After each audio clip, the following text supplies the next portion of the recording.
has finally arrived. The second MLG event of the 2011 season. MLG Columbus is right around the corner. And this week, on the 69th episode of VV Gaming's Losers Bracket podcast, we have a ton of guests. We are going to be previewing the event. We're going to be looking at some quick news, and we have another awesome interview with the CEO of MLG, Mr. Sundance DiGiovanni. He will be here later in the show. Please stay tuned for that. But first, let's start things off with a batch of quick news.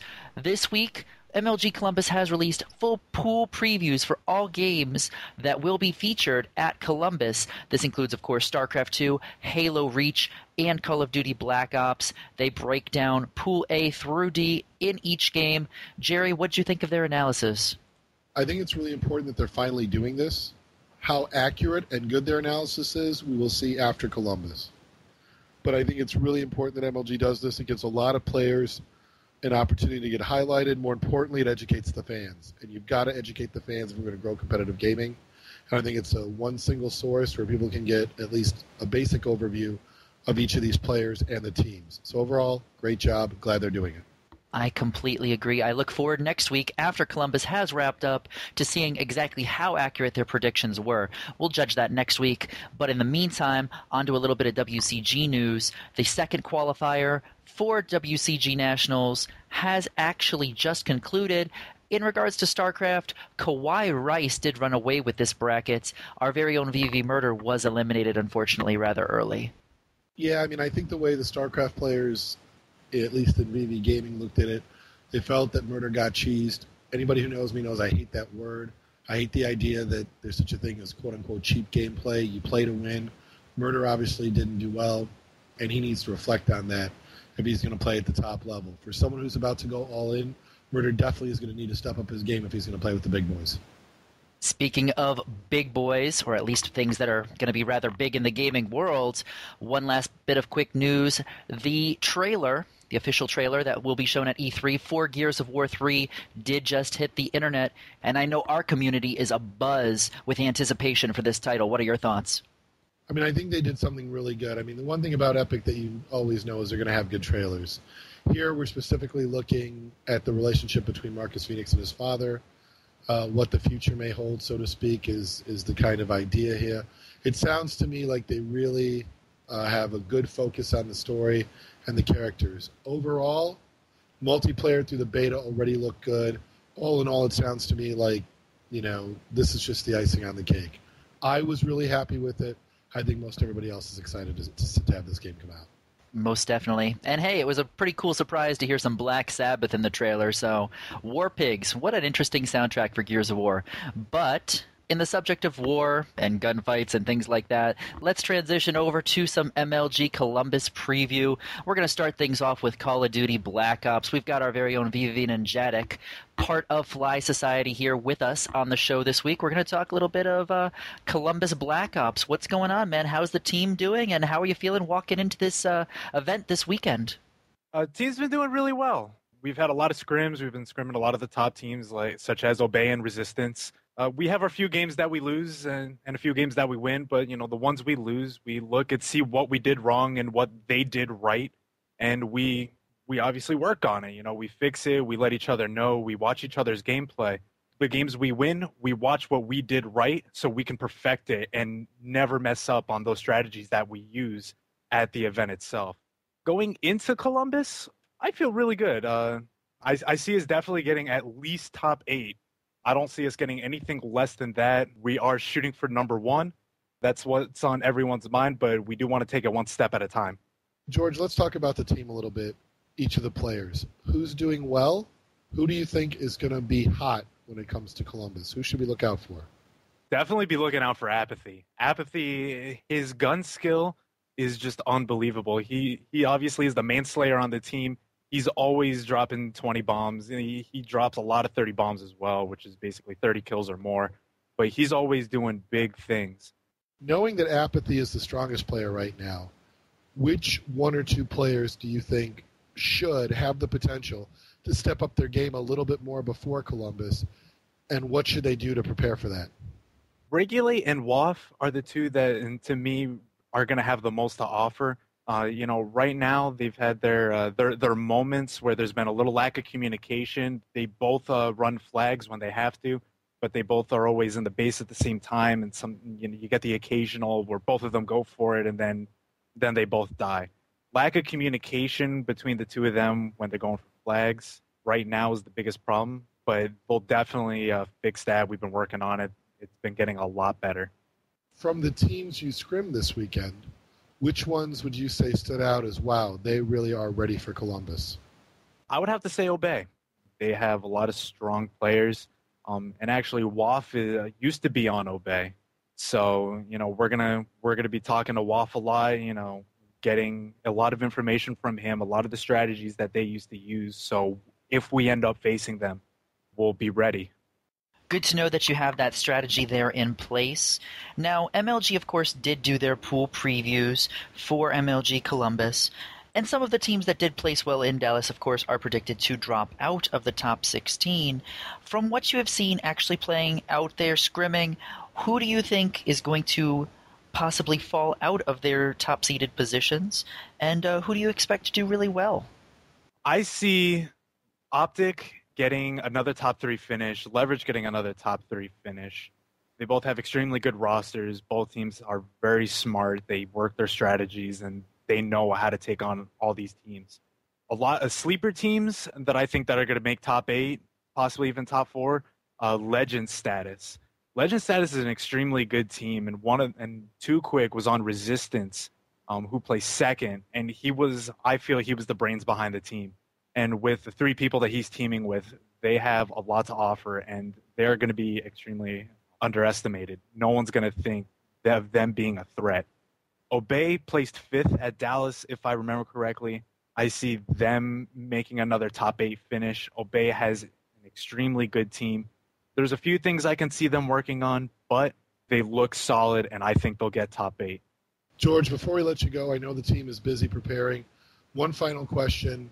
Knowing that VV Fly Society is your favorite to win, if any other team out there was to win the event, who would you want it to be and why? That's an interesting question. I like that. I would really have to go with Legend Status. I know they've put in a lot of time and a lot of work. Too Quick and Diz, who are on Legend Status, are really good friends. I know that they've spent a lot of time preparing for Columbus, and I'm not sure if they got a coach yet. So, for me, I think that's going to be their little bit of a downfall. But they have an extremely solid team, and I would like to see them win it. They're very underrated. They're extremely talented. I think it would show a lot of the top teams and a lot of people trying to get interested in Call of Duty competitively that, listen, it doesn't matter what seed you are, what rank you are, how many pro points you have. If you spend the time, you practice, you can do anything. You can be the best. And that's what I would like to see Legend Status do. They would be almost like that hero team. Rooting for the underdog, are you, George? Oh, yeah, always am. All right, well, that's Virus, Fizzer, Diz, and Too Quick, right? That is correct. Well, we'll wish them a lot of luck come MLG Columbus. Not as much luck as we obviously want VV Fly Society to have. But there it is from George himself. If we don't take number 1, you're rooting for the underdog. Thanks a lot for your time, George. I'll see you at MLG Columbus. Okay, see you there. Definitely excited to be meeting Ninjatic at Columbus. Once again, thanks, George, for coming on the show and sharing your thoughts on Call of Duty. Let's move over to the other first-person shooter that will be taking main stage at MLG Columbus, that, of course, being Halo Reach. We are joined by Adam, Icevane, Ryan, Sneaky Beaver. First things first, welcome back to the show. How are you guys doing? I'm doing pretty good. Thanks for having me back. Doing really good tonight. Thanks for having me here. Well, we thank you guys for coming on the show, taking time out of your practice schedule to give us your thoughts on Columbus. And we have to first start out with the pool preview that MLG did. And, man, I got to say, MLG was kind of harsh in their predictions for how your team was going to be doing in Pool D. Ryan, what were your thoughts? And, of course, Adam, you can share yours afterwards. But what did you think of the way that MLG put your guys' team out there on the spot, huh? All in all, I found it really disrespectful, and I feel like they had no logic behind their statements. simply because, to start off, we placed 13th out of the top 16, which means that we outplaced the 14th, 15th, and 16th seeded team. And out of all those teams, we were the only team that was predicted to fall out of the top 16. Next, our first loss came to the 7th place finish team, Swagger Like Us. And we only lost by 1 kill in Game 3. So it was a really close series, and it could have went either way. Our second loss in the tournament came to the 4th place finish team, Warriors. We were up 2-0. We definitely shouldn't have lost that series. We lost Game 3. It wasn't really close. Game 4 came down to the last cap, and we ended up losing by 1 cap. So that game could have went anyway, which means we could have won the series. And then we ended up losing the Game 5 and losing 3-2. So both of our losses that tournament were really, really close. And to say that, we are lucky to be pro, it doesn't really make sense considering every other team we played, we beat them without a problem. It was a surprise to hear it from them, but all we can do now is use it as motivation and do really well at Columbus. Yeah, I completely agree with everything Ryan said. Honestly, I wasn't surprised them, basically being disrespectful. I mean, in the past previews they've done before events, anytime my team's ever been pro, they've never had really great or kind things to say. They've always never really taken on the underdog teams and put a lot of research into those teams. Well, we've always been the underdog going into any event, so I don't expect this one to be any different. We've talked about it before, but coming into this final stretch here from Dallas to here, made one change, obviously. Let's talk a little bit about that player change. We swap out P. Tizype, and now we bring in Aries. How's it working? Because, a lot of people may just look at the numbers and say, oh, you lost your FFA champion.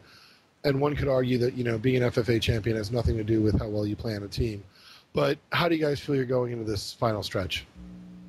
Definitely been improving as a team. Some game types that we were really bad with P. Tizype, we've definitely made strides going into the right direction, getting better as a team on those game types. Definitely with Mason, we pick up a player that's been playing in the top 16 and has been in a lot of matches close to getting top 8. So we're definitely picking up a lot of experience, as that's what P. Tizype lacked. And everything so far online has been working out pretty well, and hopefully these last couple days we can make the last little minor adjustments to some of the game types and a little communication, and we can definitely go from there and hopefully progress even more. Ryan, of this team, who do you think is going to walk in there the hottest? From last tournament to this tournament, I'm definitely expecting big things out of my brother. He didn't play incredibly well last tournament, but it seems like he's got his drive back, and he's been playing his butt off, and I really expect him to come in there and really step up to that captain role this tournament. And what about you, Adam? Do you think anyone else might surprise everybody with their performance? I definitely agree, but I definitely feel Aries will probably be coming in really hot this event as well, especially with the disappointing placement last event with Ambush. I'm sure he probably wants to show a lot of people that he actually is a good player, and it was just not a very well thought out team that he was on at Dallas. So I definitely know he has a chip on his shoulder that he wants to show people.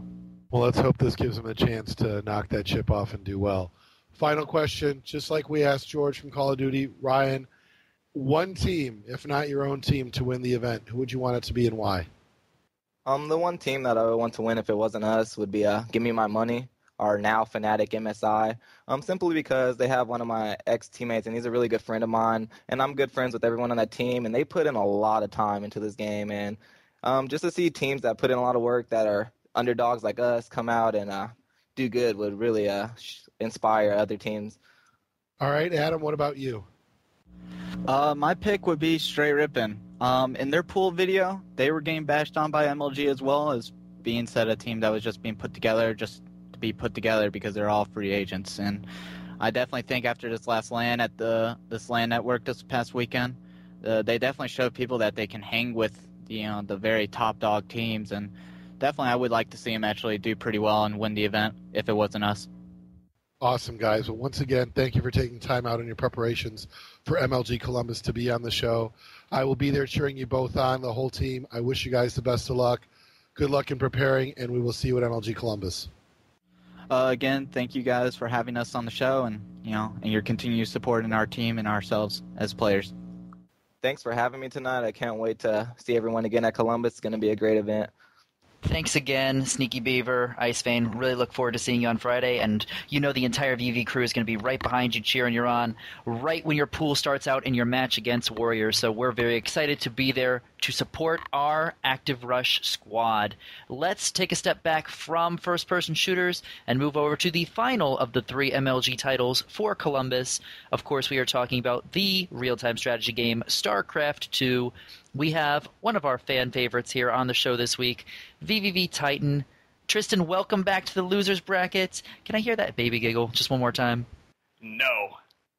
Wow, that wasn't very nice of him. You didn't ask him nicely, Jason. Tristan, before we start talking about StarCraft, can you give me a K-pop little baby giggle?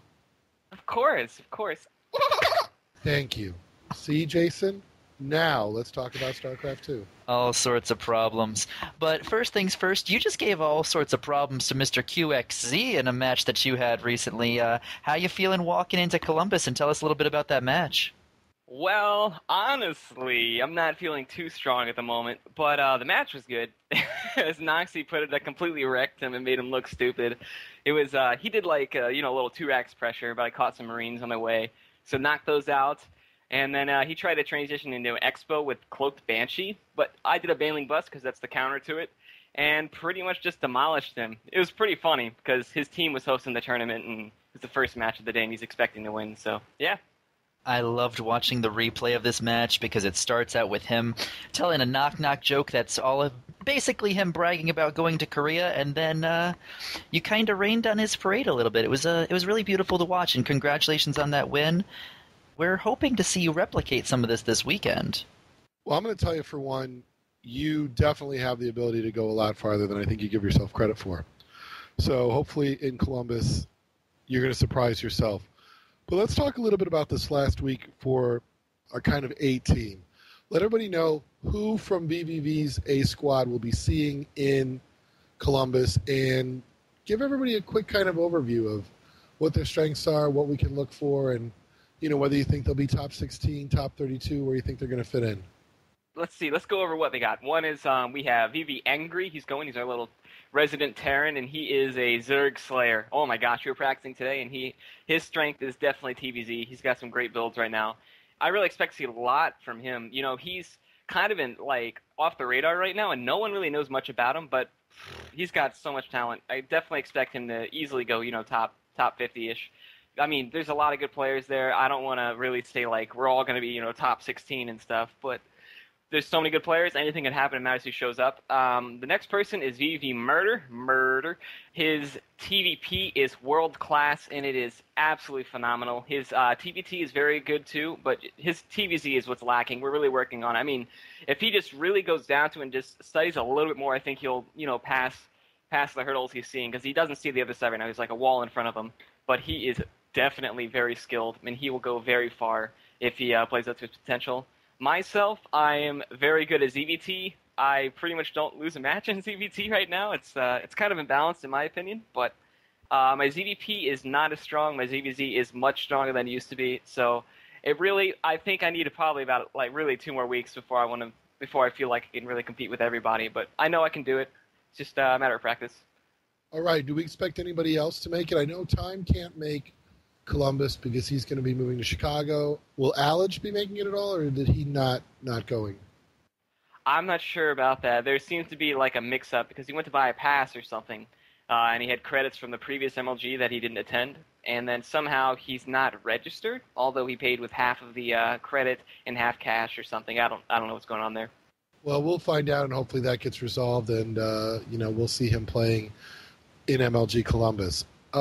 Let's talk a little bit about last week's Wednesday Night StarCraft. We launched Wednesday Night StarCraft, and last week we got to face off against Check 6 Gaming, and you actually got to finish the job, so to speak, sir. Tell us about last week's Wednesday Night StarCraft. Well, as you said, it's our first week launching it, and I would think it's a pretty good success considering that TL kind of screwed it up with how not having it on air and, really featured. But the matchup went, VV Time started for us and lost, and then Murder came in, won the next 2 in great games. I mean, really checking the replays. I know they're on the forums for VVV. check him out. And then in came, I think it was Alej. He dropped the game to a Zerg player, and then I came in and I played a Zerg and a Terran and cleaned up pretty much. But they were really good games. Check out Game 2. I think it was Murder against Rev Shadow, and then Game 3, Murder against, the Zerg player. That was very good. And then my last game against Maker. Very, very good games. Murder's ability and timing when he's splitting Marines, I think, is fantastic. I think it's something that anybody who is playing Terran should watch because his instincts and his skill and just how smoothly execute, that is just something that you have to do well to be a top player, and I think Murder does it very well. Oh, yeah, definitely. There's actually a custom game called Marine Split Micro, and he's made it to level 17 with Ling and Baneling. For those of you that know what it is, you will know how hard that is. I actually tried to play it the other day. For about 5 minutes, my hand felt like it was going to fall off, so he's definitely world-class at that. And then you, sir, to give you credit, let's talk about that match against Maker. What did you know going in? And, I mean, to be honest, I thought even the casters, not everybody is that familiar with what you did. Tell them exactly what you did and explain them why you were able to defeat Maker so quickly in that final match. Okay, well, Maker and I, we used to practice a lot together, so I kind of knew his build, but I hadn't played him recently, so I wasn't completely sure he'd be doing the same one. So, I went in knowing that I could probably get a fast hatch away from him as he's a macro player, and I'm a macro player as well, and pretty much I really never lose to him. He's like top 20 North America, but still, that's my best matchup. But going into the game, I scout out he's doing his fast Reaper, no problem, my queens come out, I can deal with that and just drone up really hard before his next push comes. The only thing I had to find out from that point was if he's expanding or if he's going to continue doing some type of one-base push. Luckily, I get the overload timing just right to see that his starport switching with a reactor so that I know it's going to be drop play. So I quickly tech up the Muta, get 3 bases, drone up really hard, make enough links to just deny the drop. And then once that's done, there's nothing he can really do to stop me because then I'm at full macro mode. I get up by 20-something drones and take 4 to 5 bases, and I just completely overwhelm him and just keep recycling my army over and over until I win the game. Well, 2 things I thought were interesting. You, sir, are not known for expansions, to be honest, in this particular situation. And I thought it was, the absolute right thing to do for you. And for some reason, I think it surprised the casters, too. I mean, at that point, you were definitely going to swarm him to death. There was not much he could do. Talk about that decision to make that expansion. Actually, yeah, that's exactly right. I really never want to do the same thing over and over against opponents that know me. So I'll just do the most off-the-wall thing that they never expect. And when I used to practice with FXO Optic Zero, that's one of the things he told me, was that he never knows what the hell I'm going to do. He's like, I'm just scared for my life. I just don't know what you're going to throw at me. So, I mean, that's, I think, a strength that I have, that I can just switch it up whenever and just do what needs to be done. Well, Tristan, I can say we are looking forward to cheer you on, to see how you do. It's going to be good to see you again in person at MLG Columbus, and I look forward to it. This week's Wednesday Night StarCraft will be equally exciting, as it will be the last chance for our community to watch you guys before Columbus. So good luck this week, and I'll see you on Friday. Yep, thanks. See you then. It's going to be great. As promised earlier on in the show, we do have a wonderful interview scheduled this week. He's back. Welcome, the CEO, and 4th time on the show now, I do believe, the man, Sundance DiGiovanni. Welcome back. I do hear that you did just bring a newborn into the world, so congratulations on becoming a dad yet again, sir. Welcome back to the Losers Bracket. Oh, thanks for having me. Appreciate it. It's been a hectic week, but I'm glad to be able to be here. Well, Sundance, first of all, let me personally thank you for coming on the show, because we're talking about very recently. So tell everyone, I mean, your child now, boy, correct? Yep, 3rd boy. 3rd boy? A week old, and he's a healthy, happy boy. Congratulations, Sundance, seriously. Really, that's fantastic, and I really appreciate the time, and we're glad to have you. Yeah, definitely. We are super excited as well. MLG Columbus this weekend. I know you've got to be stoked. One of the biggest things, though, I guess you could say elephant in the room, the big issue, at least coming from Dallas, going into Columbus, we of course know all about the issues that happened at Dallas with the streams. Can you tell us a little bit about what's going on for those at home, what we can expect different for the stream this coming weekend for MLG Columbus? Well, Dallas was kind of the perfect storm in terms of just everything awful that could happen at once. And, we severely underestimated the load that the website was going to experience. We had some hardware issues inside the venue. But long story short, I mean, it's inexcusable. When you prepare for as long as we did and you put the work in that we put in, to have any kind of a failure, to have any single failure take you down the way that we were taken down that weekend and turn what was supposed to be our opening to the year and a celebration of everything we all love into such a point of pain for me. What I basically committed to, and I said to my entire staff and the team and everyone we work with, was I don't care what it takes. We need to get this right.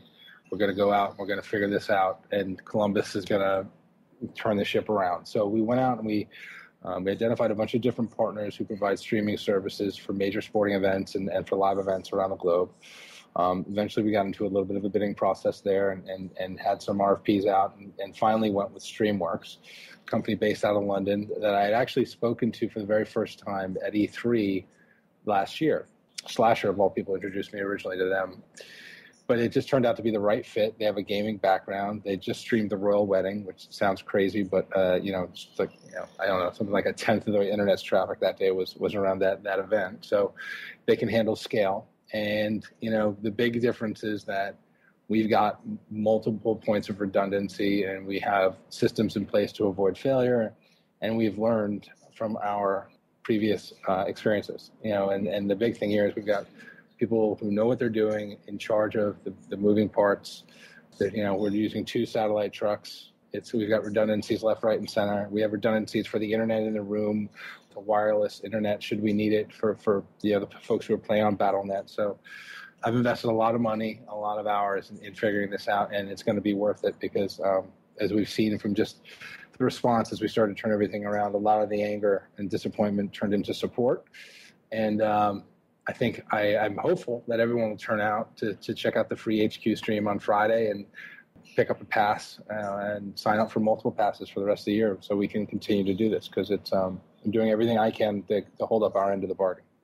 Sundance, one thing I want to jump in right away with is this is also going to be the time that you're also going out globally. Can you talk a little bit about what developments have gone on as far as distribution partners internationally surrounding MLG Media and specifically the stream? Yeah, so the IMG partnership, obviously was a big point of conversation not too long ago, and they've been working diligently on our behalf. And so we've got right now 18 distribution partners for the live stream. So that means that you'll have localized opportunities if you're in Australia, France, Germany, Brazil. God, I think Sweden. We have 3 partners. Romania. We've got internet portals, localized language portals, so we're going to be serving up these streams as we stream them, both the high quality and the standard. You'll be able to switch between all 3 of the streams we're providing, actually 4. You'll be able to essentially experience this live as it's put out, but through your local portal that you're familiar with if you're an international fan. The GOM stuff that we're doing with them, is also we're talking to them about working with them for delivery through their system. So it's pretty exciting just to see what's going to, be available to the fans. Our last event was a record breaker for us in terms of traffic, even with the horrible issues we had. This event could be an order of magnitude larger just through these distribution deals. And, it's really, this is probably going to be the most watched esports event in terms of live audience in history, I would guess, if I had to wager, just based on these distribution deals. I would agree with you on that. I mean, I think a lot of people are not aware how large 18 partners globally means. And honestly, what it means for your sponsors and obviously potential future partners. Obviously, monetizing the stream has to be front and center for those who wonder about how Major League Gaming monetizes. Events are not necessarily going to ever be the big money maker. They're the stage by which, you've got to come up with creative solutions. And this sounds fantastic. And I think it kind of dovetails nicely into talking a little bit about the partnership that's developed with the GSL, giving us an opportunity not just to see it on stream, but also, for myself and a lot of us here in VV Gaming that are going to be attending the event, to see, some of the top talent from South Korea coming here to play. Talk a little bit about how the GSL partnership developed? We have a pretty solid relationship with Blizzard, and we've been out to meet with them, and we've had an opportunity to sit with the CEO and kind of talk strategy and vision. And in our meetings with them, and this is Lee Chen, who's been a great ambassador for us with them, it's kind of been the driving force behind this stuff. And when we real quick Sundance, for those who don't know, Lee Chen was he ran GotFrag. He came on board with us quite a while ago when we acquired GotFrag, and he oversaw our video distribution and solution in the past. And he's really kind of he's transferred over, and now he's really handling kind of publisher relationships in the PC world. And he's at the events. MLG Lee, I think, is his Twitter. Lee's the guy that I was in the back kind of looking at with pain in my eyes when things weren't working in Dallas, and it was just a question of Lee doing too much, and so what now he's really focusing on is the relationship stuff, and some of what you can see coming out of that is the stuff that's happening with GOM and GSL. Some things we have planned that aren't yet announced that you're going to be seeing almost immediately following Columbus with something called MLG Live, which is going to be pretty exciting for us. And so Lee had set up these meetings, and he has a really strong relationship with the Blizzard esports folks. And we went out there, met with them, and had a long conversation. And basically, we came away with a couple of ideas. And one of them, one or two of them were ours, and they're MLG centric in terms of things that we're currently in the works, and we're processing and developing here in the States, and also an international opportunity. And then the second was, we need to align with Korea, and we need to come up with a plan where we can work with GSL and GOM, because they're the biggest player out there when it comes to StarCraft 2. And so my goal was to say, think about baseball. You've got the National League and the American League, and they're two different leagues, but they play interleague play, and then they get the championship when these two leagues kind of come together. And that's my goal, is I want to get to that place. And so this player exchange is the first part of that. And a lot of people obviously are going to look at it and have concerns or questions about it, but the fact of the matter is that we're babies in this. GSL's been doing it for a while. We have an opportunity to work with them where we're going to get a player exchange.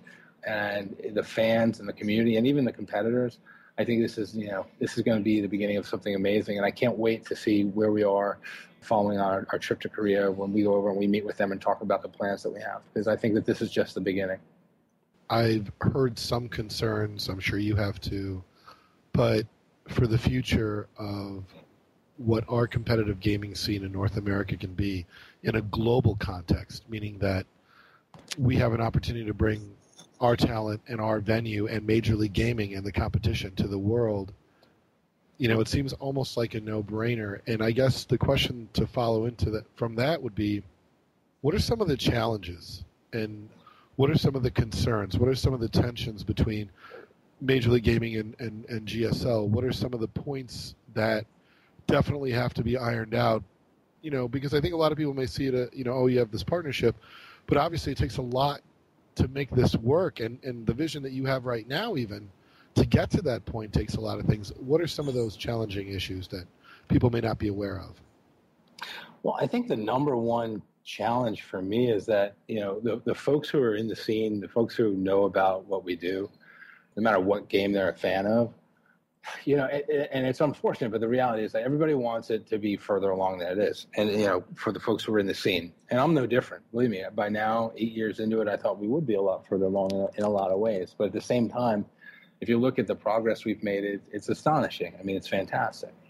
So I think balancing out the wants of a very vocal community with the needs of a scalable business. I think, when I took over, the whole idea was that, we've got to be profitable and we've got to grow this business at the proper pace. Well, since I've taken over, that's exactly what we've been doing and focusing on. Now, the downside to that is, and, I'll get asked this question every day until I no longer work in competitive gaming, is the question of, well, when's prize money going to be raised? When's this going to happen? When's that going to happen? It's unfortunate, but the fact of it is that if I were purely looking at this from a business sense, I think I would have to say, well, it doesn't make a lot of sense to run 3 games on the pro circuit. Or it doesn't make a lot of sense to have 16 pro teams in any given game, or even 16 pros. I would just be looking at the bare minimums and be much more maniacal about it. But my vision of it is that these growing pains are shared. The players, me, the people who work with me, the fans, we're all going through this together. So I think the biggest challenge really is getting people to understand that no matter how big it is to us and how much we value it and we love it, it's not mainstream enough yet to be where we all want it to be. And so it's a collective effort.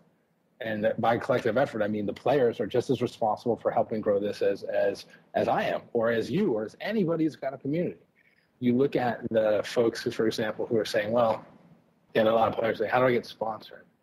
Well, that's a really tough question, but that we're going to move away a little bit from how we've done it in the past and open that up for folks so they can go out and obtain their own sponsorships, especially in the Halo arena.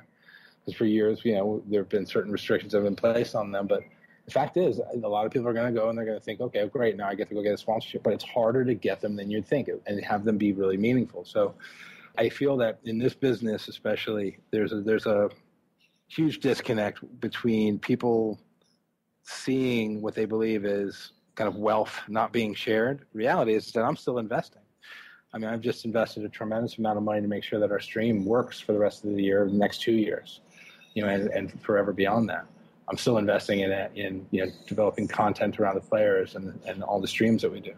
But if on this current track, it's going to go from investing to being able to actually be profitable and being able to share that wealth. So to this day, that's my biggest challenge. Not selling partners, not selling, the concept to people, but getting the community to understand, number one, that I'm not just here to make a quick buck, because if that were the case, I picked the wrong thing. Number two, that I mean what I say, that I'm dedicated to making this work, and that I want it to be balanced, and I want it to be so big that it doesn't go away no matter what happens with MLG. And thirdly, that it's a shared pain. There's no one who's sitting back and just counting their money and laughing their asses off. I'm still, like I said, I'm still investing.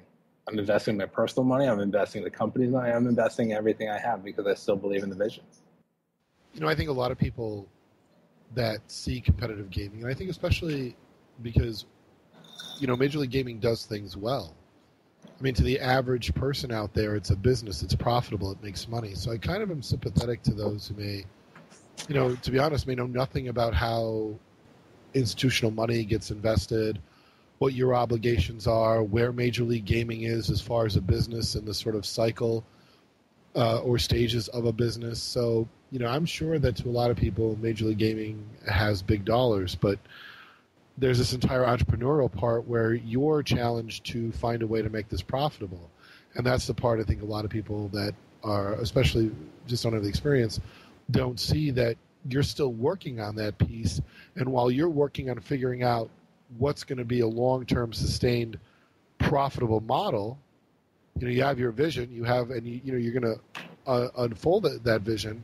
But at the end of the day, there is no magic bullet. There is no, that's going to do it. That's going to make it. And I think a lot of people may miss that. And I don't know if you see that too. Well, yeah, I don't think that people understand the size of this business. We did over $20 million in revenue last year and we're not profitable. Think about that for a second. That's a tremendous amount of revenue for a medium-sized business, and you think about what we do. But the issue is that, I can go out and I can have a year like that and I can try and find ways to become profitable, with that same revenue. The problem is that requires me to cut from the places that I believe propel the business, such as the live events, such as the players, such as the spectator experience. So rather than cut from those places, what I've actually done is I've invested in those places and I've invested in people.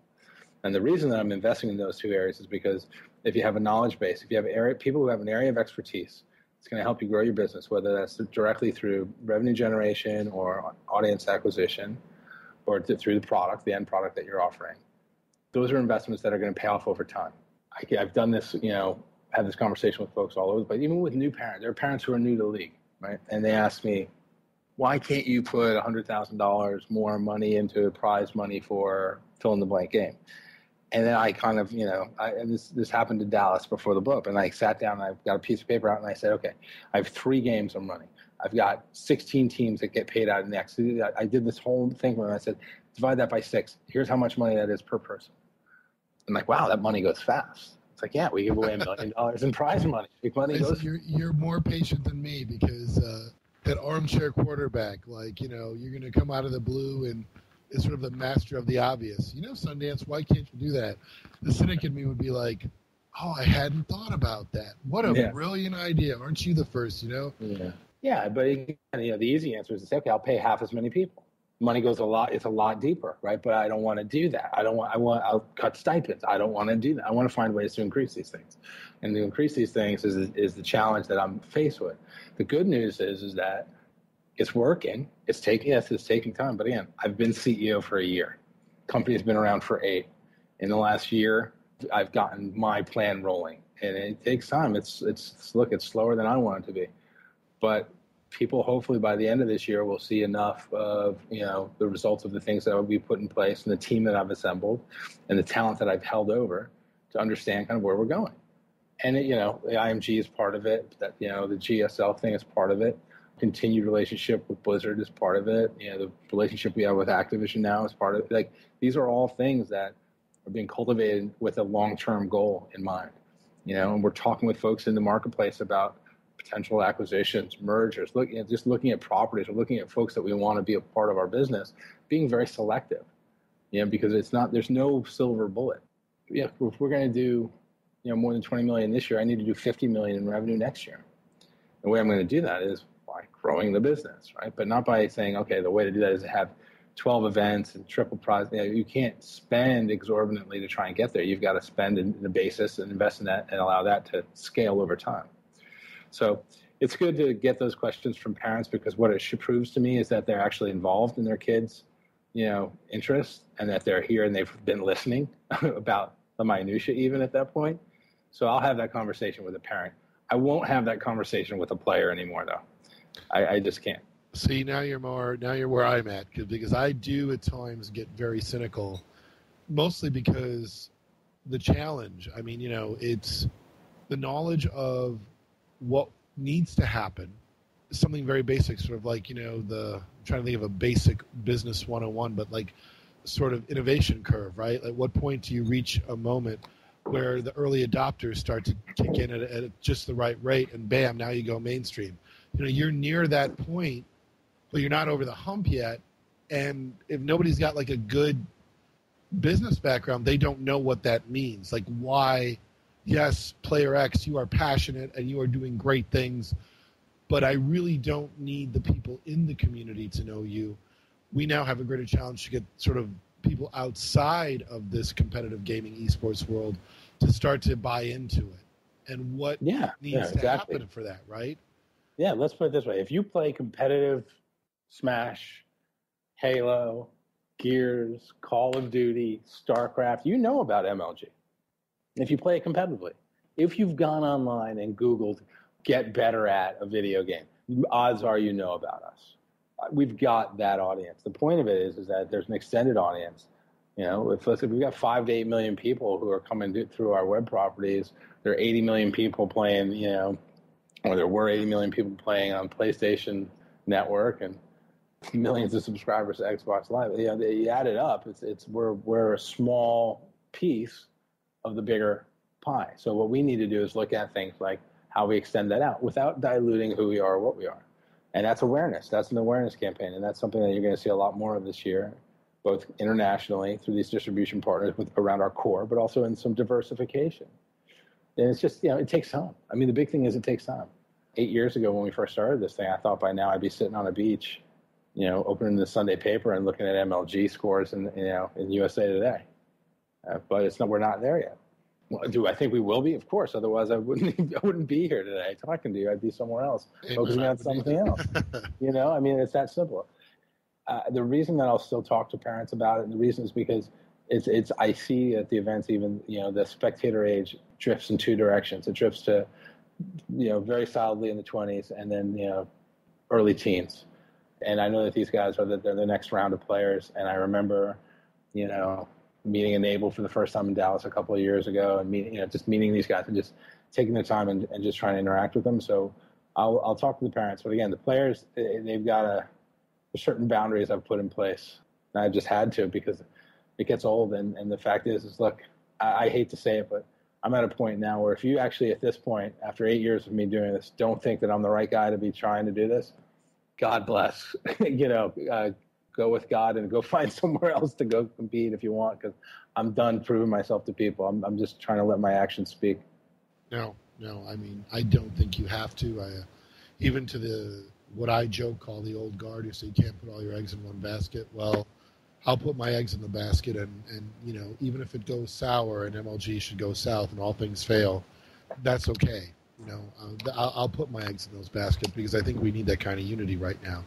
But what you talked about as far as meeting parents and things like that, let's start by talking about the one-offs. Let's talk about the brawls and the gears. And Jason, if you want to start out, go ahead and take it from here. Sure thing. A couple weeks ago, during one of your question and answer sessions on Twitter, I had asked a question about the status of throwbacks, and you had responded to me saying, you know what, we're going to try to sort out the main games first, so for right now they're on hold. Could you let the community know possibly what's in the works for throwbacks, and are things still on schedule for what you wanted to do with these events? It's not, unfortunately, on schedule, but, it's... Again, Dallas was a gut-wrenching, painful experience, and the downside of it is that it also delayed a lot of the things that we had planned in terms of, efforts that we were making around adding some new things to the fold. The reality is that we've got to execute a flawless Columbus event around our core titles, and by flawless, I mean if there are hiccups, fine, so be it. But we've just got to get through the event and deliver a quality experience to folks in the room and folks at home watching. I wanted to have the throwback events kind of, teed up and ready to go, starting with this event. If things go well here, we'll revisit it. There's a lot of things that are possible for Anaheim. There's a lot that's possible for Raleigh.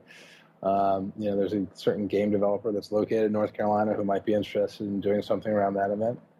But, it's not something we've abandoned. It's just something that we've had to take a look at and make a very difficult decision. And the decision is that you got to nail your core offering first, and then we'll revisit it. The good news is that I'm not, I want everybody who's out there waiting and everybody who asks me, it's not forgotten. It's not gone. We're looking at it. We're thinking about it. We're looking at fighting games. We've got something going on with Mortal Kombat. We've got a partnership with Warner Brothers. So it's not over. It's just there's been a wrench thrown in the plan. That's good news to hear right there. Speaking of Mortal Kombat, real quick, I did see that you did have a little bit of a side tournament going on for Columbus. I saw the news on that on the MLG site. Could you possibly give us a little bit more detail into what's going on with that event? And if it goes well, could we maybe see MK9 on the circuit in the future? We would be doing more with the game had Dallas gone smoothly. Again, it's a question of, we've seen an increase in Call of Duty teams over Dallas who've registered for Columbus, but we were exploring the potential of streaming the game, on one of our stages, on one of our main streams. But again, it adds another variable, and it just was something that we didn't want to complicate everything, after such a painful event. So, and again, that's Slasher who's leading the charge on that. We went from Quake to Mortal Kombat, and he won't shut up about it, but God bless him for it. But what we've got to do again is, and everybody, I want to have every great game in that room too. It's just not possible for a number of reasons. When you think about staffing and equipment and all the refs, all the jazz, it just becomes, it adds up really quickly. So for Columbus, we're going to be running kind of a Mortal Kombat showcase. We worked with Warner Brothers. Agora technology, our Hydra technology, is actually baked into the game. So the social layer within the game handles all the data and all the match data, and the social networking in the game is all done through us. When you have the game in there, you can see the Agora logo. It's kind of cool. And we've got a good relationship with Warner Brothers. We got a studio-wide relationship with them, and so we're looking to support it. Obviously, they've got Evo. They're going to be at Evo, and we've got an event that's the same weekend, I believe. And the Evo guys still don't like us, no matter what we do. But I think fighting games are still, especially Mortal Kombat. If it works out, I'd love to have that around. The question of whether or not it'll have legs and it'll last, but I think it will, based on the the early response. People love it. I got to jump on that Sundance for a minute because again, it brings that frown to my face. The Evo people don't like us. Well, that might not be 100% fair. But I know what you're saying. There's that tension. You don't know if they like or not like. I don't want to get into the semantics of the word, and if the audience does, I'm going to end that right here. We're not talking about the semantics, but clearly they're not waving the flag of Major League Gaming. We can agree on that, right? Oh yeah, no, yeah. And so, my point is that, I think about where, we have been, Major League Gaming and VV Gaming. Myself as a very young entrepreneur coming into the space, and we've had difficulties, but if your passions are aligned, as soon as there's a dialogue about those goals and where there's overlap and we can do well, those differences will evaporate. I'm assuming based on your comment, you're not able to have that quality of discourse with Evo. Is that fair? It's been difficult. Again, but again, it may be the wrong people. Like I said, some people just don't trust me. And I don't know if that's this is the case of that. If they don't trust me, they don't like me. We partnered with them. We co-located an event for them. And, they didn't go great. There was some tension between the Halo folks and between the fighting game folks and whatever. Honestly, I don't care at this point. Everybody said, oh, you need Street Fighter. And I finally got to a point where I said, I don't. Would I like it? Yeah. Do I want it? Sure. Trust me. Am I going to sit here and lose sleep over it? Hell no. We're about to have the largest event we've ever had in terms of just spectator passes. So again, I'd love to have fighting games be represented because I think they're an important part of the culture. But if the fighting games culture, subculture, doesn't feel that way, then I'm just not gonna bark up that tree, until the end of time. We will try and do a better job of not scheduling events that overlap. But the fact is, with the size of the venues we need, we were very limited this year for booking. And I wish Evo nothing but success. And if it ever worked out where we could co-locate, it could work together again, I'd definitely discuss it. But I'm not inclined to necessarily pick up the phone myself.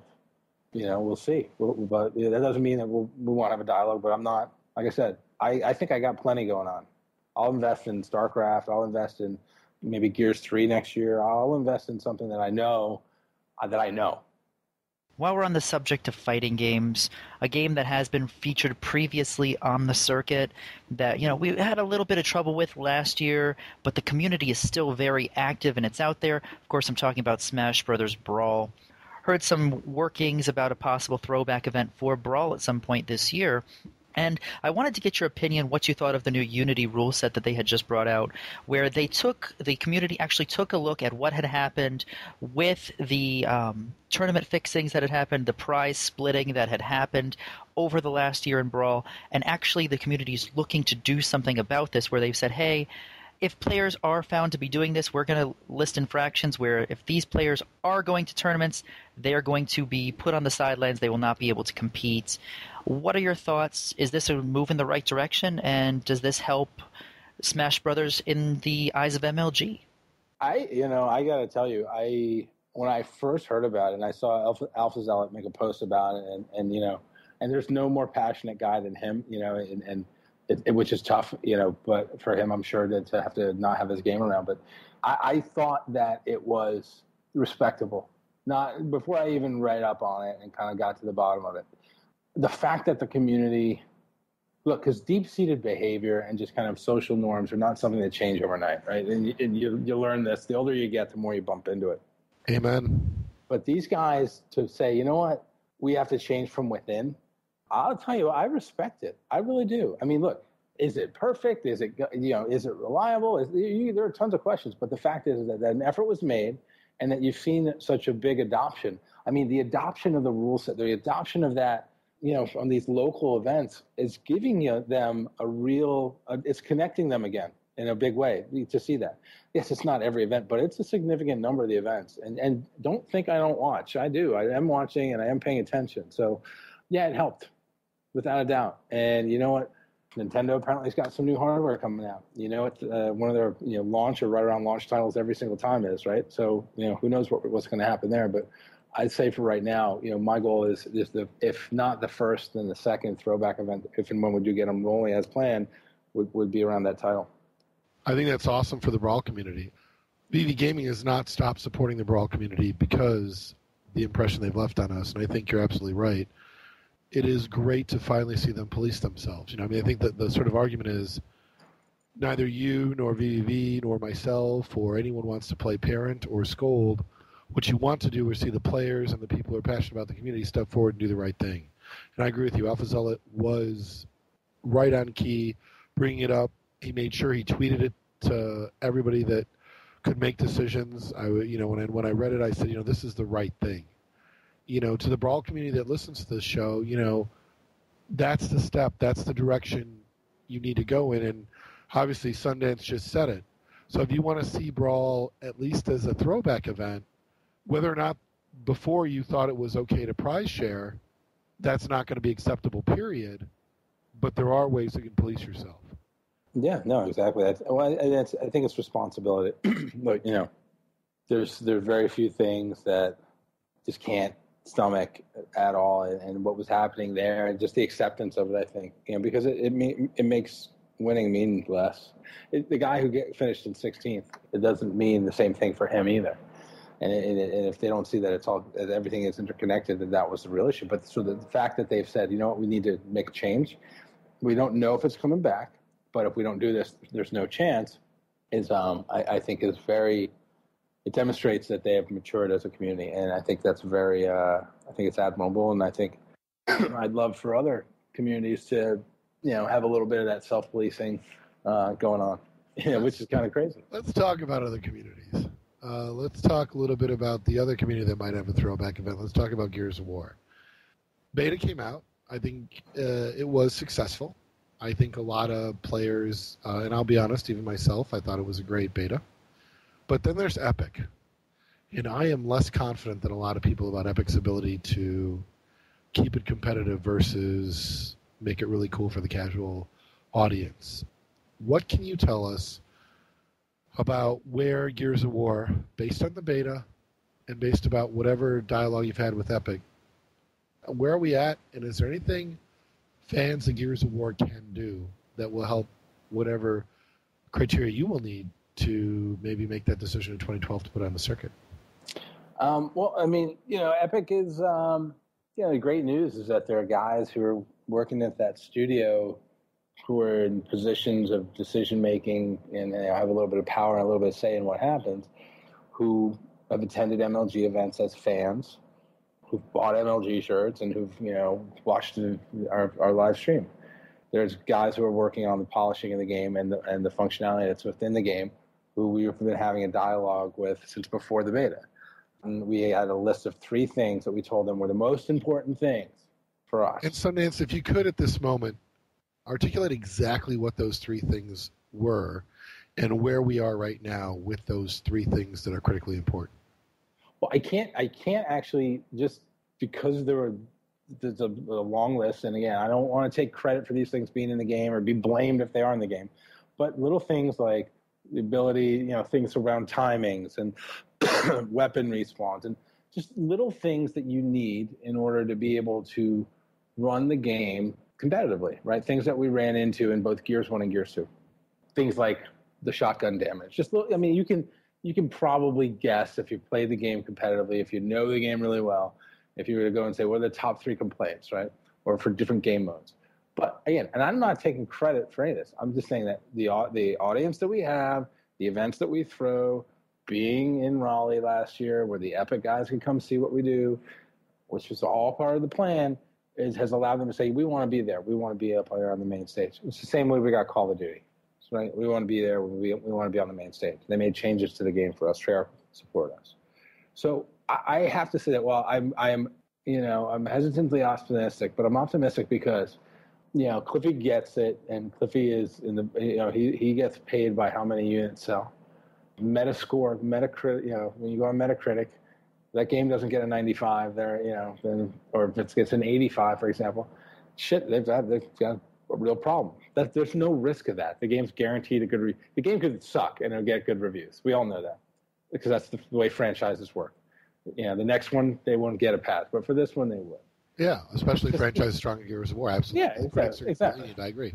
But the fact of it is that what they've actually said is that we agree with you. We agree that with tuning the game at this high level, it can make the game more fun for people. And like I said, there are guys who are there who are now, probably in their mid-20s, who were 20 years old when, the league was in its second year, who actually watched our VOD and saw Gears on there as a fan. So, yeah, I'm optimistic. I don't know yet, and keep in mind, we've seen plenty of betas that don't look a lot like final games. I don't think that's the case with Gears. I think that Gears was a little farther along when that beta came along. I may be wrong there, but I would venture to guess that game was pretty well baked in a lot of ways. But look, if all we had was the beta to work with, I think a lot of people would be ecstatic. A lot of people thought that played better than anything has ever played in the Gears franchise for competitive play. But we'll see. Again, I think the pieces are all there. The game is going to be huge. It's going to have competition though, because Bungie's got their title coming out. The new Call of Duty's coming out. I mean, it's going to be crowded. Battlefield's coming out. Like, there's going to be a lot of folks who are clamoring for that third spot on our circuit, to be honest with you. You have space on the PlayStation 3 side, right? You've got a little bit of leeway because you've got Call of Duty, and if something were to go horribly wrong with that, you've got this PlayStation space. But with the addition of the Juggernaut, which I call StarCraft 2, and we'll talk about that much later, how do you fit another Xbox title on a circuit already crowded with Halo, with all things considered? Is it possible to have two Xbox titles, honestly? Yeah, something would have to change. I'll be honest with you. Something would have to change, and that would depend on a lot of things. Now, are there other ways that we could run the game? Well, it's going to depend on how it plays online, obviously. We've done that in the past and had different degrees of success. But the other thing to think about is that, well, maybe the model needs to change a little bit. Maybe instead of trying to get 256 teams for every game, maybe you do one that's a little smaller. Maybe you do one that's a more manageable size. The issue with Gears has always been that there's an incredibly rabid fan base, and you can get the same groups of guys out, but getting beyond that is a bit of a challenge. I don't know if the new version of the game is going to draw new folks in who are suddenly going to get the itch to compete. I know the league has grown tremendously, so we're seeing a lot of people. We're seeing that happen in general, but there's a lot of questions that are going to have to be answered, and not just by us, by the communities. In terms of we're going to have to see when we run some tests and we do some things, kind of what the response is. But like I said, for right now, in a perfect universe, I would see some involvement with that game. I just don't know what the scale would be. I can tell you for sure that we'll be doing something on PlayStation, whether it's Call of Duty or a fighting game or what. I don't know what the title is. I mean, it's going to depend on what Activision wants. It's going to depend on what happens with Warner Brothers. But I'm committed to having a PlayStation title, Xbox title, and a PC title. At least one of each. I don't see us going to multiple titles per platform unless something drastic happens. But who knows? A lot could happen between now and then. We're talking with Microsoft about a lot of different things, so who knows what will come out of it. I'm really glad you said that, Sundance, because a lot of times, obviously, because we were a central part of the Gears of War community, we get a lot of those questions. And I'm going to be honest with you, I think the math is difficult. I don't want to seem like I don't love Gears. I do, but I also am very well aware of the challenges. And in this case, you have a great title with Halo that still to this day sells well, and your model has changed. I mean, you don't say that, but I'm going to tell you I think it's changed. You have three main stages. You have a stream that's now going to go international. And I think you said it earlier, you've got to get your core games right. Part of that means you've got to have a game on each of the major platforms, which you just said you want to do. And obviously, I'm going to be predictive here, but I don't see Modern Warfare 3 being a disaster, and Battlefield might have a great engine, but if there's going to be a core title, you do have a great relationship with Blizzard and Activision, and that means at the end of the day, unless Modern Warfare 3 is horrible and they're not willing to work with you, there's a good chance in 2012 we're going to have Modern Warfare or Call of Duty 3 on the PlayStation at Major League Gaming. Halo isn't going anywhere unless the numbers decrease enough. So I just want to sort of challenge you on the sort of numbers box game. You get a great sponsorship from Sony. You've got only so much time in a weekend. You have all these logistical limitations. Let me ask it like this. In 2012, if you were to have to make the decision today on three games that were going to make the circuit, what would those games be? Well, that's a tricky one. I think part of the answer is going to come. It's going to be dependent upon what Bungie tells us in a couple of months. But the going on what I know today, obviously Halo's in, StarCraft is in without a doubt, and then it really leaves us with the question of, do you continue a shooter on the PS3 or do you look at a fighting game? Fighting game option would be Mortal Kombat. Do I think Mortal Kombat can draw more than 240 competitors? No. Then do I think it can draw more online streams internationally than Call of Duty? Maybe, but probably not. So then my hand is forced. I go with Call of Duty. And do I think that I can make a better business case for myself long term by showing Sony an uptick in players on their console around that game because of our efforts with them? Absolutely. That's a case study I'll write any day of the week. And what that means to folks who are listening, you don't understand what I say that this is a business. You may want us to run Call of Duty on the Xbox. It's not going to happen, and here's why. Because Sony is underwriting your prize money, so I don't have to. If I had to, it wouldn't be on the circuit. On top of that, what I'm doing is I'm moving people from the Xbox to the PlayStation. You may say that's crazy, and I'm not, but there's numbers to prove it. That means I have a valuable and powerful property with a community which is engaged, right? And so the folks who want to play Call of Duty will play it on whatever platform they want, but folks who want to play it competitively and be known as the best will play it on whatever we're playing it on. And we've shown that with the teams that have shown up. So, again, you can accuse me of selling out, but the alternative is, sure, I'll run your game and you'll have $10,000 worth of prize money for the year, because that's what I had left in the budget. No offense, but as somebody who sits on the sidelines and wants to see this be successful, anybody who cares about this, the last thing to worry about is you selling out.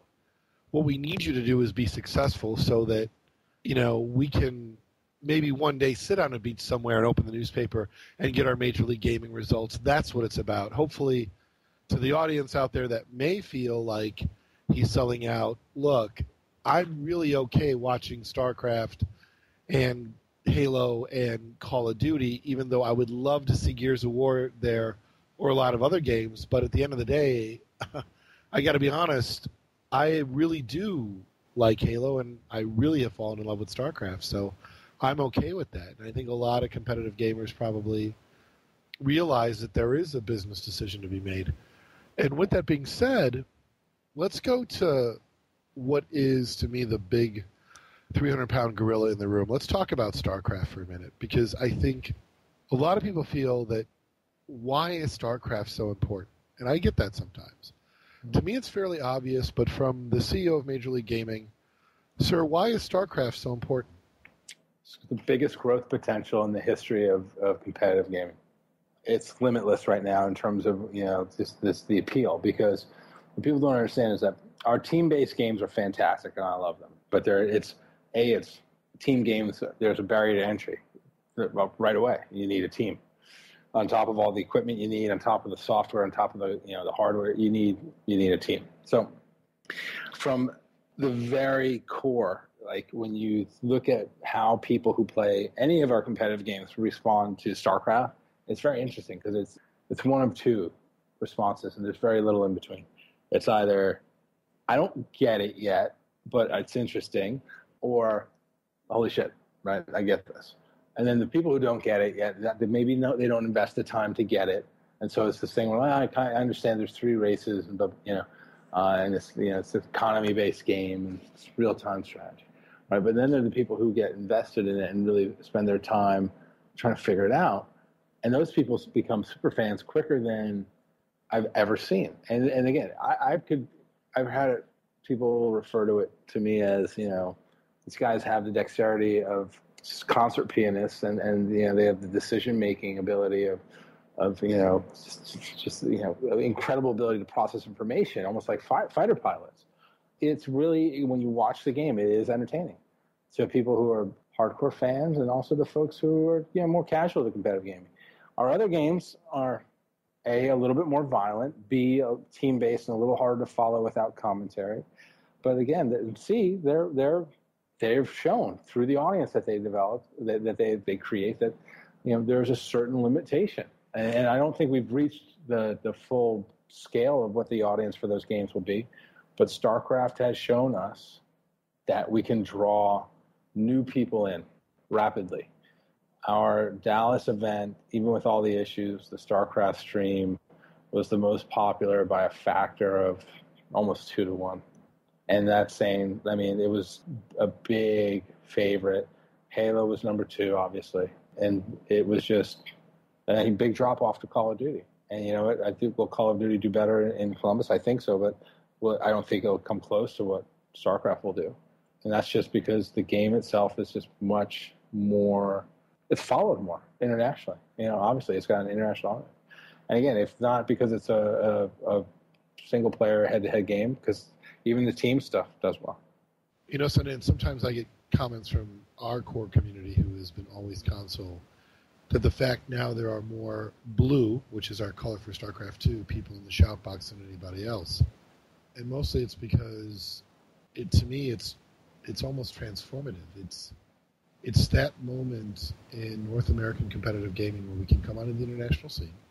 We have amazing brands involved, amazing entrepreneurs. We have EG, we have Complexity, we have BVB, we have Root, we have Check 6. We have all these great organizations who have great players who are doing great things. And I think that's a rich, fertile ground for rivalries, for friendships, for the things that we see in all other kind of sports.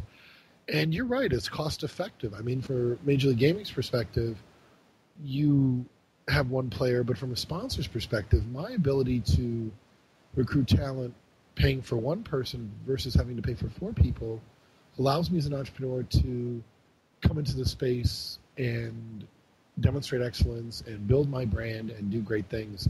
And it's good for everyone. And now, sir, you have brought in kind of the holy grail of competitive StarCraft by allowing GSL players to come here.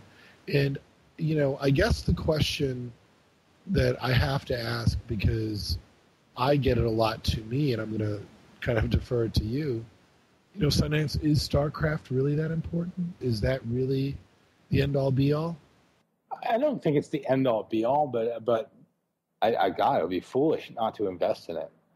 I mean, look, we've always been very strong with Halo.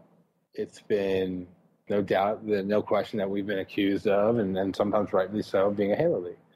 Yeah, the question of whether or not StarCraft is the end-all, be-all, I don't think it is at all. I think what it is it's an incredibly important building block. We've sold out Columbus and Halo as well as StarCraft. Sorry, did you guys really sell out on Halo? That is officially sold out? Yeah, it's sold out. We continue to sell because there's always cancellations, but we've sold over 260 4 or 5 team passes. Again, and there'll be cancellations. People don't make it, but we always give ourselves a little room. And so you think about it, that's 1,000 people come in to play that game. God, you know, it's a new game. It's reach. Some people love it. Some people don't. Whatever. But the point is, like, we can run the Halo franchise. We've proven that. How does Call of Duty compare, if you don't mind me asking? Call of Duty is probably right around 70 teams, which, you know, in any year but this year, I'd say that's amazing. But it's, you know, it's not. It needs to be better. Do you think that having StarCraft and having Halo and really the numbers that you just talked about, do you think that it therefore means success this year is actually at a higher standard? Meaning that Halo has to do well. And if Call of Duty is going to maintain, or, you know, again, it may have some leeway because of PlayStation 3, but success this year is really defined by the fact that Halo keeps selling out and StarCraft is, you know, really the 300-pound elephant in the room. Well, I think, you know, the thing is that we have a history. Last year, Halo did incredibly well for us as well. You know, the fighting game that we had wasn't the first choice and didn't do as well as we would have liked. All events but one, Smash did well, and that was because there was a lot going on in the local scene. That's to be expected. And World of Warcraft, up until they changed the damn game on us, you know, did really well. I mean, here's the really interesting question that nobody's asked me, and it's kind of crazy, is World of Warcraft was a huge online viewership draw for us up until we made the switch to StarCraft. And there's a lot of, you know, there's a lot of questions there in terms of what's going to happen. And, you know, there's still teams that want to play, and we're trying to figure out how we're going to resolve, you know, our events from last year. But, you know, is StarCraft 2 the only PC game we're going to run? You know, we've had conversations about Han and League of Legends, and, you know, I mean, you know, the real thing right now for me is that what I've been forced to look at for the first time ever in the history of our league, I'm really forced to look at because of the global audience that we can present, is what's the most compelling spectator content that I can produce. So when you say is it Gears of War, is it Call of Duty, is it Halo? Yeah, those things are all in the conversation. But there are other things that are quickly making their way in. I'll be honest with you. Game I'm actually most interested to see is Diablo 3. We've got a good relationship with them. We're going to be in their backyard later this year, and maybe we can pull something off. I mean, anybody who was at BlizzCon and saw it, knows that they polish their games. They work a long time to get them right. So again, I only know what I know. And what I know today is all based on what's in front of me and the information I have. That's some of it is public, some of it's not. But there's a lot that's still left to be figured out for next year. I think that our live events, unless they undergo a dramatic transformation, I don't want to go beyond 3 titles. I just don't. What the platform is, I've told you. But the other stuff that goes on around us, the other stuff that goes on around these live events could shift a lot. And, the online activity and the things that we do through our new competition engine online, we're going to have to embrace these new games because there's a lot of them. And I'll be honest with you, there's a desire. There's a lot of people out there, who are eager for us to add more of these games. And the games are worthy. And there's an audience and a following. League of Legends had 67,000 people watching the play-in event that was just going on. I mean, it was crazy, and that's concurrent. That is a big number for any game. So it's an interesting time right now for us. There's a lot of options and a lot more people, out there in the world on the publisher side are recognizing the value and doing something around the community, competitive gaming community. So I'm excited to see what the next 6 months bring. I'm excited to follow up on some of the stuff that's going to come out at E3 and we're planning for next year already. Well, I know better than to ask you who is a difficult partner because you're not going to want to bury anyone and keep your options open. So let me ask you this. Who are your best partners on the publisher side? Who are the people that stand out as really invested in your success? It's interesting because at the end of the day, they're in the business as well. So it's not that there's anyone who's bending over backwards. But the Treyarch guys were incredibly accommodating in making the changes that we needed to have happen in order to run that game on the pro circuit. It took a lot of dialogue, a lot of conversation to get that to happen, and we did. And it was a great thing to have happen. And Activision support was obviously very important. I think the folks at Bungie have always been great. Honestly, in the beginning, we just, we did what we did without really asking for permission, and then we asked for forgiveness, and then we became partners, and they've been fantastic, and it's really something that we hope to continue now that they're with Activision, and we have a good relationship with Activision. There's some exciting stuff that's potentially going to happen. It's hard to point to anybody that we work with on the publisher side currently in terms of a title that we have on the circuit or a game that we represent online in our competition platform and say that anyone's better than the other. There's some who get it more. There's some who are more of the culture, but everybody, everybody's good. I think here's the good news. To folks who pay attention, we're at a point where our audience size is impressive enough. There's enough going on that the folks who are involved and who really care are engaged. The downside, the problem, and this is something that everybody just needs to be aware of, is that you're still a small piece of the pie. And in their eyes, when people go and do things like complain about the game or the settings or how it's not competitive or the sniper sucks, whatever, that doesn't help the cause. It only hurts. Best thing you can do is just constructively offer suggestions. And I'm doing my job. I'm building the relationships with these guys. And like I've said in the past on your show, more often than not, I walk into the room and they're like, oh, this is the guy with all those kids. And it's because they haven't gotten a chance to really see the depth and breadth of the community. So, but honestly, they've all been good. I wouldn't really say that anybody has been difficult recently. Well, let me say this then. I do think it's fair to say that your experience with Blizzard has been different than everybody else. What I mean by that is Blizzard gets competitive gaming. Would you not agree?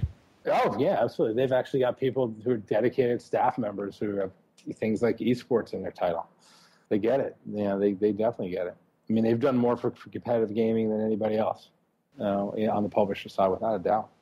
And knowing that it's Blizzard Activision, right? Knowing that Activision is a partner, And I'm going to be honest, you don't have to say anything. I think Activision is not as good of a partner as Blizzard. I'm a guy who works in the learning space, and I can tell you a lot about a lot of companies, and I think Blizzard really does get how to make the people they partner with, the people external to the company, successful.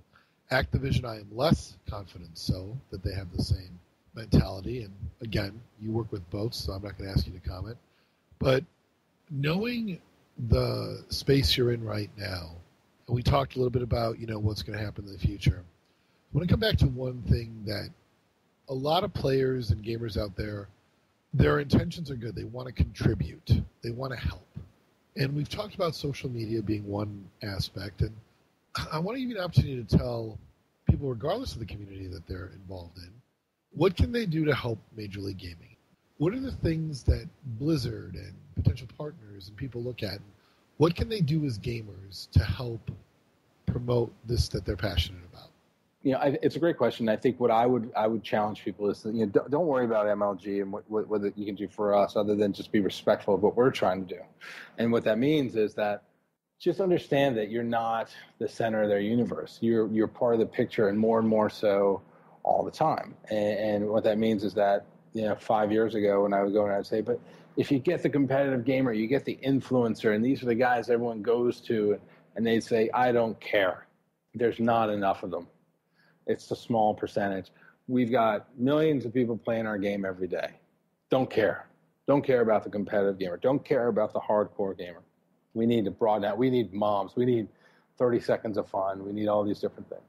So going out there and pissing and moaning about your favorite weapon being changed game to game, or frame rate, or whatever, I mean, any of these things, I get you. It's a bummer. But you know what? Some people hate playing, in Soldier Field. Some people hate playing, the old Detroit Tiger baseball stadium before they built, I think the new one was terrible. Now the new one's too big. Same thing with City Field. Like, no matter what, you play a game and you play competitively, and there's going to be certain things that aren't what you want. Guess what? Everyone's got to play with the same handicap. So rather than saying, oh God, these guys don't get it, they suck, whatever, you just carry yourself the way you would, carry yourself. You're at school, basically. I always tell people, act like you're in school. If you act up, what happens? You get in trouble, right? You're around your parents. What would you do if your mom read that thing that you wrote on that forum? Just be respectful, number one. Number two, think about the fact that together we've got a lot of power. Individually, not so much. What that means is it's not one game. It's not one group of guys who focus on one game. It's little things like just kind of aligning around stuff. And again, you can post videos on YouTube. You can make posts on Twitter and Facebook. And this is my new stance on that stuff. It doesn't mean shit unless there's thought involved in it. And by thought, I mean, what are you trying to accomplish, right? Are you trying to get attention for yourself? I see a lot of guys now, especially on YouTube, getting destroyed in our community because they think they know everything. They think they've got a point of view. So I got to jump in, but you're speaking music to me. If you've ever watched it, you know how I rag on the former Gears of War Pro community. It's obvious when you're obviously drawing attention to yourself, and that's, people are just too smart. It's not going to sustain what we're trying to do. And it would help a lot if you could come forward and just reinforce the point that we don't need somebody to be an advocate for just one game, or we don't need somebody to just sort of stand up and say, look at me, I'm going to do great things. Those things are almost too obvious today because the audience, the marketed audience, is just too savvy. Well, yeah, I think here's the other thing that everybody's got to understand. Let's imagine that the shotgun's perfect, the timing is right, the weapon respawns are tweaked, and we have control over these things for Gears of War 3. Does that mean the game's going to get on the pro circuit? No, it doesn't. So what's the worst thing that could happen is if everybody puts all their focus and energy around Gears of War 3, everyone who's ever played it, everyone who wants to play it, right? And it's singular in focus, or singular in focus for Halo CE remake, or for World of Warcraft, whatever it is. My point is, you've absolutely got to think beyond just your piece of this bigger picture, right? I get it. Your game that you love, that you competed at a high level, that you were the best in your town, your block, maybe the world, right? It's not played on our pro circuit, but maybe it's going to be played in other areas.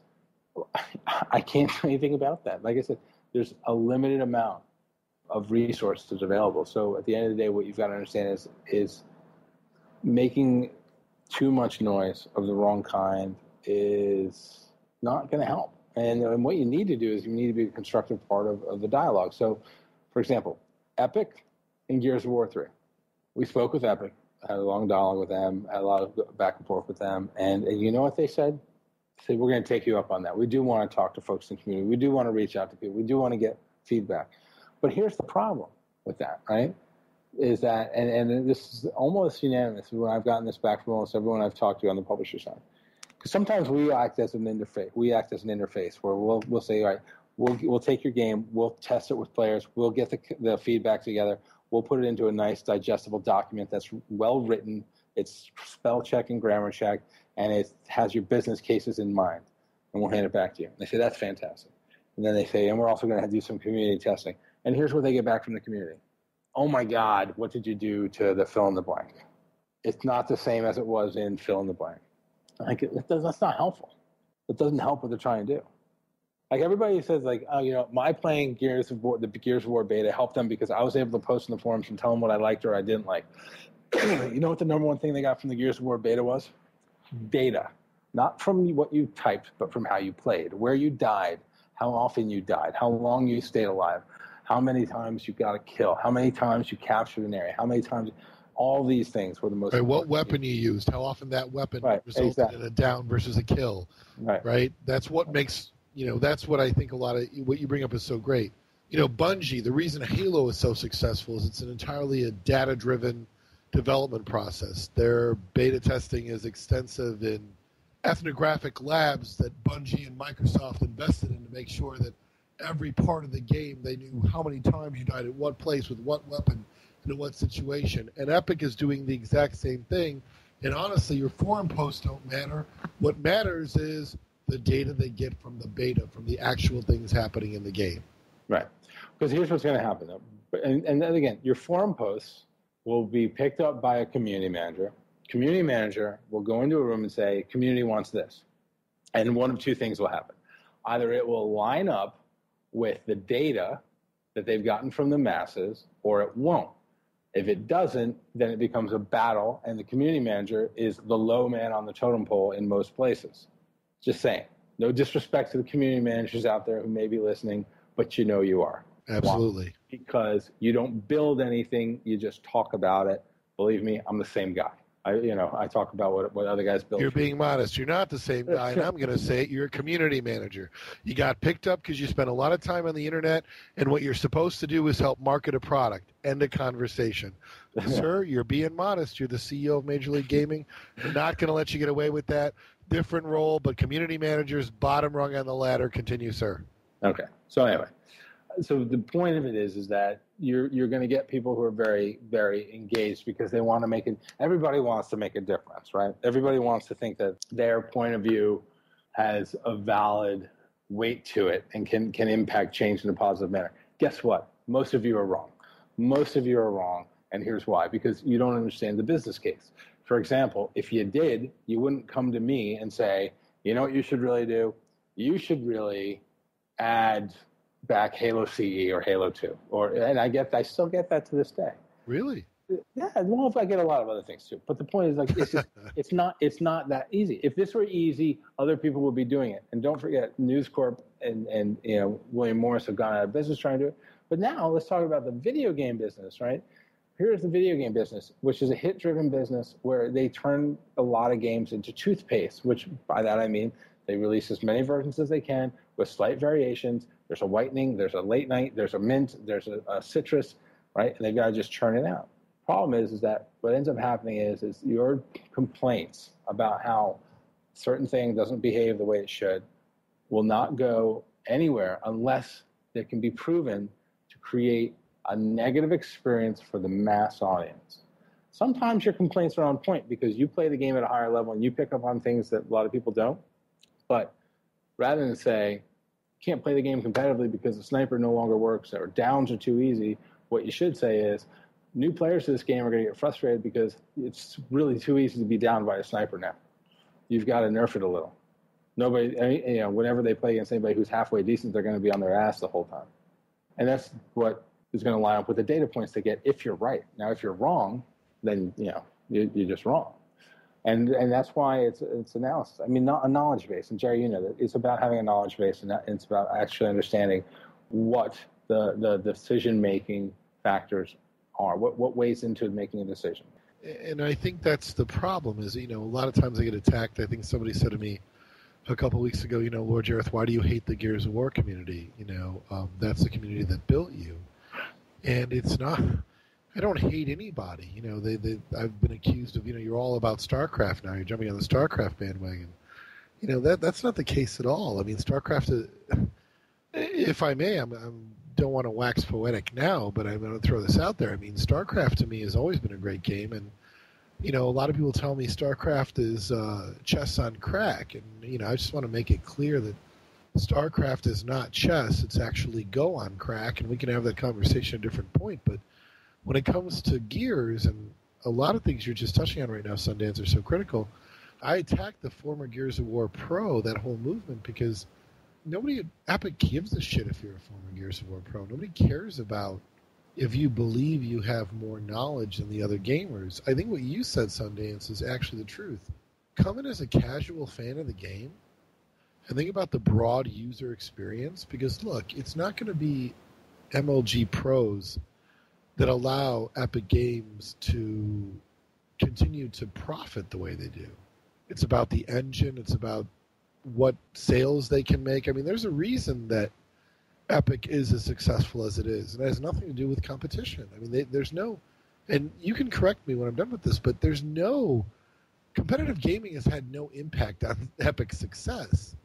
And to come in there as if, hey, we're professional players and don't hate us because we really play the game well, honestly, there's no culture for that. And I think what is important is exactly what you said. Don't argue about what would make it right for competition, but argue that for the new player coming in, this, which is quote-unquote overpowered, say the experience of encountering this would result in a lot of young new players becoming frustrated. Now you're talking their language. And it's so much about speaking the language and the perspective of the developer.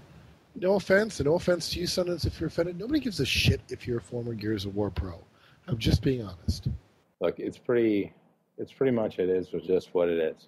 There's, like I said, I love the game. I love Gears. I think it's great. It's got a storied, history with us, and it's been an interesting game for us. And and I'd say the same thing about Halo pros. I'd say the same thing about pretty much anybody. Absolutely, and I want to make that clear too. Thank you for saying that. I am not just talking about Gears of War Pro. The same argument could be made about Call of Duty players, as an example. I mean, anybody who believes that some of their accomplishments make them more knowledgeable and their opinion organically has more worth, that's not the way developers or publishers look at their titles. Right. Now, however, if you can take that information and distill it into data points, which can relate back to a business case, then you've got something.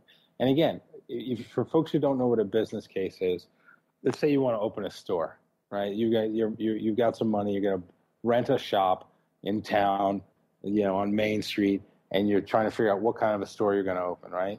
And you have no freaking clue, but you say, all right, I can make a business case for selling video games because it's huge and everybody plays games and, it generates, hundreds of millions of dollars, X, Y, Z.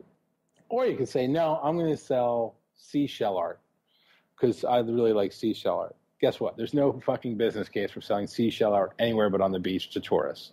You just failed at your business. Going in and saying, well, the game is lacking this, the game needs this, because without it, it's not competitive. That's trying to convince a publisher to sell seashell art. It just is. It's not the way to communicate. Now, you can communicate that same opinion, that same information in a way which will convince them. The problem is that, and don't take this the wrong way, most players are too young and too inexperienced in business to be able to present that information in a really compelling manner. Now, not all of them. Some get it. Some are great spokespeople. But again, it's a lot to ask of a 19-year-old guy or 22-year-old guy. Like, hey, I got a game that has to sell 8 million copies to be a hit. Who am I going to listen to? Microsoft's, visualization lab where they're able to see and test on hundreds of people, their reactions to a game, no matter whether or not they're a house mom who's never played a video game or if they're a 15-year-old kid, or a guy who placed third in an event, 2 years ago at MLG or last month or won an event. It's pretty easy. It's pretty easy to understand.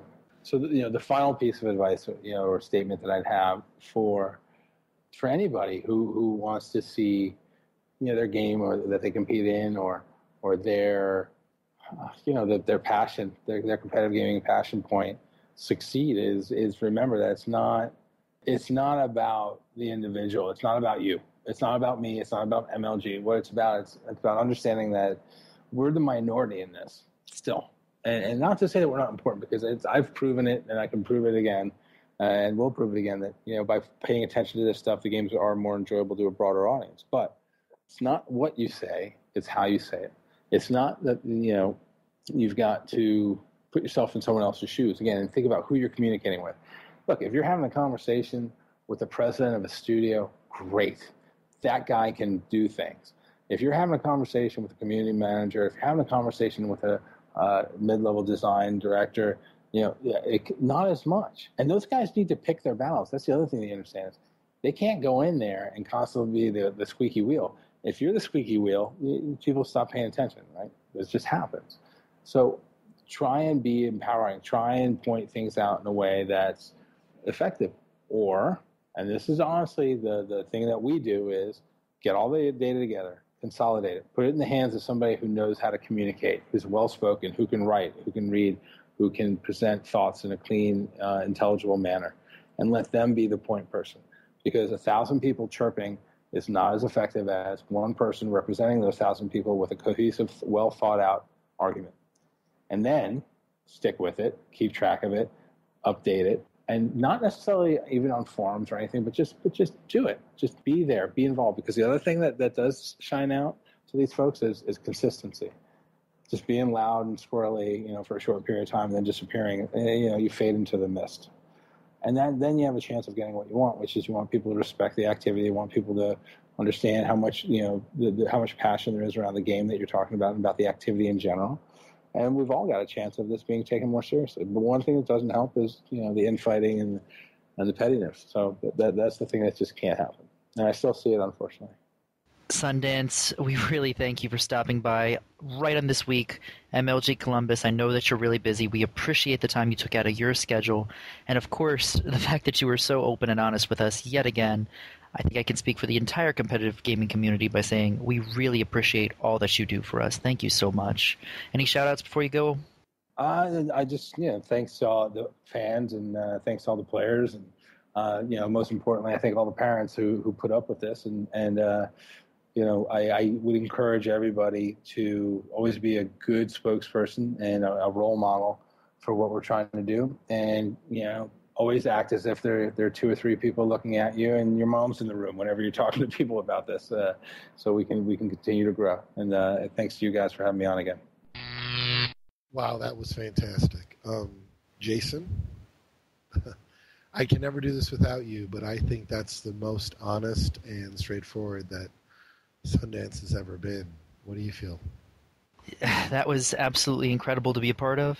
I have to once again thank Sundance for all the information that he shared with us this week on the Losers Bracket. I look forward to once again shaking his hand in person this weekend at MLG Columbus. This got me even more pumped up than I already was, and I feel wholeheartedly optimistic about the future of not only MLG but competitive gaming overall after that conversation. It's just, I am thrilled to be a part of this. On that note, we have to call it to an end. A few shout-outs. VV Fruit, I'm glad you're coming up to Columbus. I look forward to hanging out and talking to you.